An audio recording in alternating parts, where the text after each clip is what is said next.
आता एक मोठी बातमी आहे मनमाडमधून। मनमाड रेल्वे स्टेशन पाणी टंचाईच्या विळख्यात पाहायला मिळतंय।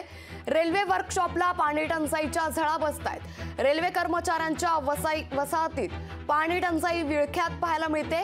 रेल्वेच्या साफसफाईसाठी रोज सुमारे 3 लाख लिटर पाण्याची गरज आहे। तर पाणी टंचाईमुळे रेल्वे प्रशासनासमोर आता प्रश्न उभा राहिल्याचं पाहायला मिळतंय। महाराष्ट्रात भयंकर असा उन्हाळा आहे। मनमाड शहर असेल किंवा रेल्वे परिसर असेल, या ठिकाणी भयंकर मोठी पाणी टंचाई जाणवते। रेल्वेचे अधिकारी यामध्ये दिरंगाई करत आहेत आणि ते पाणी मिळवण्याकरता त्यांचा कुठलाही प्रयत्न नाही। पाटोदा त्यांचं जे साठवण तलाव असेल त्या ठिकाणी देखील त्यांनी पाणी घेतलेलं नाही। त्यामुळं रेल्वेची अस्वच्छता असेल किंवा रेल्वे कॉलनीतल्या लोकांना पाणी पुरवठा असेल याचं मोठं समस्या निर्माण झाली।